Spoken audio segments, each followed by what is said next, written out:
Okay. ఇప్పుడు 'big బాస్‌లో' పల్లవి Prashanth winner అయిండు. సో, నెక్స్ట్ విన్నర్ అయితా అని వెళ్ళాలనుకున్నావా? లేకపోతే ఎట్లా? విన్నర్ అవుతామని మేడం. Damn sure. అంటే నాకు బయట మంచి ఆదరణ ఉంది.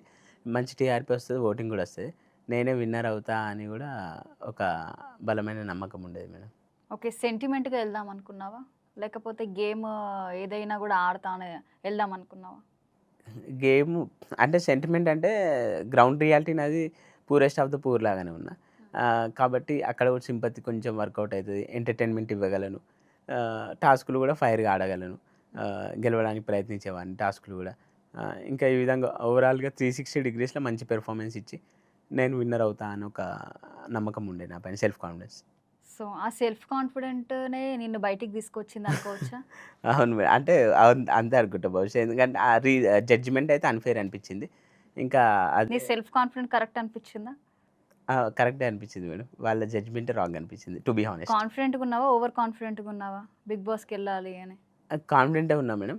కాకపోతే ఓవర్ కాన్ఫిడెన్స్ ఉంటది నాకు మామూలుగా. కానీ అక్కడనైతే ఓవర్ కాన్ఫిడెన్స్ ఏం చూపెట్టలేదు. ఎందుకంటే ఓవర్ కాన్ఫిడెన్స్ వల్ల ఫెయిల్యూరే ఉంటదని.